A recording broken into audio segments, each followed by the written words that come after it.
We are currently living in a society in which money has become the objective. What it actually is, how it's created, and affects our lives and the life systems of the planet on which we depend. This is not a film blaming the greedy bankers or the evils of capitalism. It's a film about a movement that is emerging all around us. We'll be going down a demanding pathway to get there, because in order to see what's coming and make probable that which is possible, we need to examine our current relationship with money and gain a deeper understanding of our economic pain, as individuals, as a country, and as people of the earth. We owe it to ourselves to understand the fundamentals of money so we can reclaim life from the rule of money. You are about to learn one of the biggest secrets in the history of the world. It's a secret that has huge effects for everyone who lives on this planet. Most people can feel deep down that something isn't quite right with the world economy, but few know what it is. Gone are the days where a family can survive on just one paycheck. Every day it seems things are more and more out of control, yet only 1 in a million understand why. It's time more people ask themselves and their governments 4 simple questions. Around the world, governments borrow money at interest from private banks. Government debt is a major component of total debt, and servicing that debt takes a big chunk of our taxes. Now, we know that banks simply create the money they lend, and that governments have given them permission to do this. So the first question is, why do governments choose to borrow money from private banks at interest when government could create all the interest-free money it needs itself? And the second big question is, why create money as debt at all? Why not create money that circulates permanently and doesn't have to be perpetually re-borrowed at interest in order to exist? The third question, how can a money system that can only function with perpetually accelerating growth be used to build a sustainable economy? Isn't it logical that perpetually accelerating growth and sustainability are incompatible? And finally, what is it about our current system that makes it totally dependent on perpetual growth? What needs to be changed to allow the creation of a sustainable economy? If it is the fundamental nature of the system that causes the problems, tinkering with the system cannot ever solve those problems. The system itself must be replaced. Many monetary critics call for a return to gold-based money, claiming that gold has a long history of reliability. They ignore the many scams that can be played with gold, shaving coins, debasing the metal, cornering the market, all of which were abundantly practiced in ancient Rome and contributed to its fall. Some advocate silver, it being more abundant than gold and therefore more difficult to corner. Many question the need to bring back precious metals at all. No one wants to go back to carrying heavy sacks of coins to go shopping. It's a certainty that paper, digital, plastic, or more likely biometric ID money would be the real medium of trade, with the same potential for creating unlimited debt money we have now. Beyond that, if gold again became the sole legal basis of money, those who have no gold would suddenly have no money. Other monetary reform advocates have concluded that greed and dishonesty are the main problems, and that there may be better ways to create an honest and equitable money system than returning to silver or gold. Inventive minds have proposed a variety of alternate ways to create money. Monetary reform, like electoral reform, is a big topic, and one that requires a willingness to change and to think outside the box. Monetary reform, again, like electoral reform, will not come easily, because the enormously powerful interests that benefit from the existing system will do their utmost to maintain their advantage.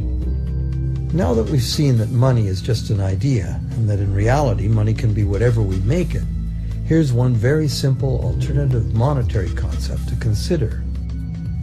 This model is based on systems that have worked in the past, in England and America, systems that were undermined and destroyed by the goldsmith bankers and their fractional reserve system.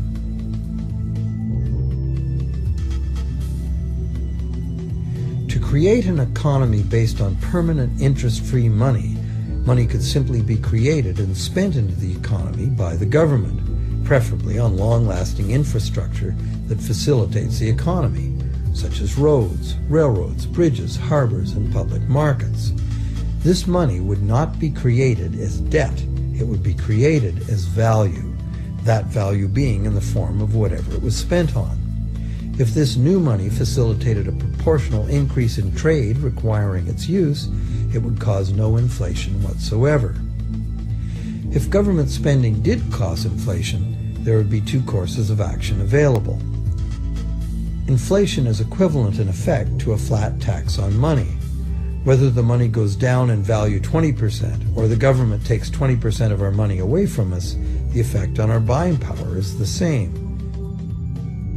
Viewed this way, inflation in place of taxation might be politically acceptable if well spent and kept within limits.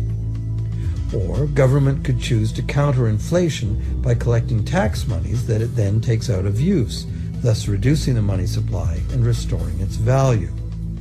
To control deflation, which is the phenomenon of falling wages and prices, the government would simply spend more money. The public would know whom to blame if things went wrong. Governments would rise and fall on their ability to preserve the value of money. So what is the solution? Digital money, convenient and secure, is now a possibility because of new encryption technologies. Looks like this. Imagine taking the serial number off a dollar bill and dispensing with a paper. What do you have? A digital dollar. A digital dollar that can now be electronically transferred around the world just as easily and securely as a promise-to-pay dollar. However, and this is the big however, the digital money, while being entirely electronic, is also like a metal coin. It can never be in two places at once. Thus, the multiplication of promises can be prevented by insisting on actual payment in cash, paper or digital. We don't even need to keep this digital cash in a bank, as it provides its own safekeeping and can be transferred by internet. And instantly transferable digital money could perform intelligent functions far beyond anything money has been capable of before. For instance, with simple math programmed in, money could be made to calculate its own value, eliminating human speculation, manipulation, and thus limit banks to lending existing money, just the way most people imagine it works now.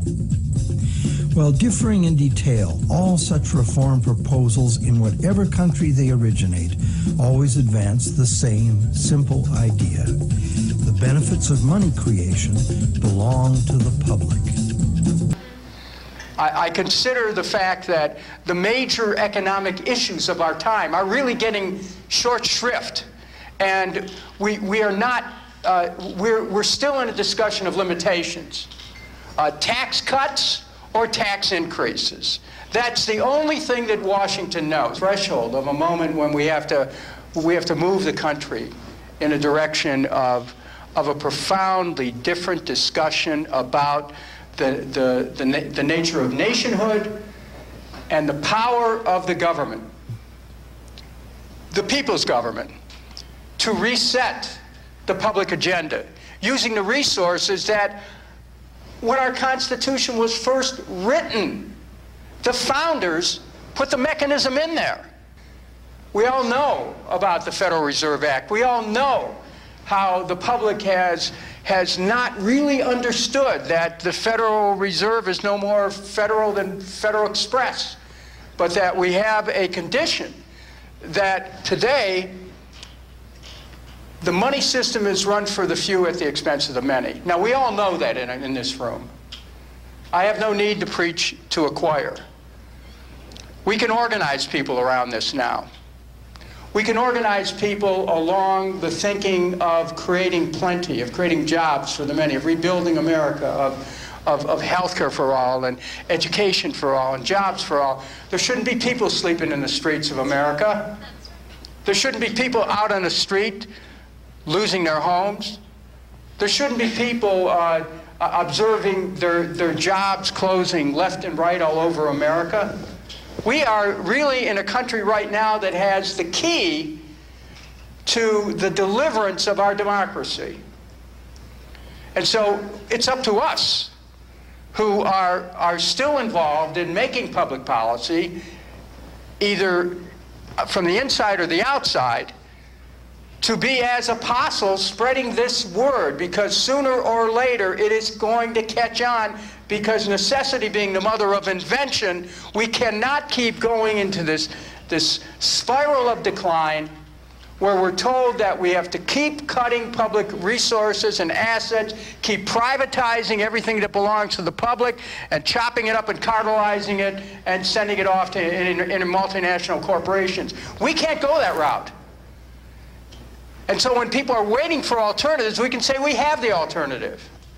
Paradoxically, the Federal Reserve gave us a lesson with the quantitative easing that was used during the subprime meltdown, creating money out of nothing and giving it to who? Other banks. Not only in America, but internationally. Now, when you can explain to people they did that, it's one of those guess what moments. We could do the same thing. And we don't have to give the money to banks. We can put the money into circulation and spend it specifically for the needs of the people. When you start to communicate that to people, there's real power in that. And we need to take it into the black churches. We need to take it into labor halls. We need to take it across this country. This is the time to do it. We're at the threshold of a really powerful shift in public consciousness that are coming, are so powerful that there's this great opening that's occurred. And it's an opening in awareness, in tidal changes in politics, in an awareness and opening in public consciousness about the need for dramatic change. So we don't have to have poverty anymore. We don't have to have war anymore. We don't have to have sickness anymore. We actually have the ability to create a new world. First, we will review the basics of federal law. All federal power originates with the Constitution of the United States of America.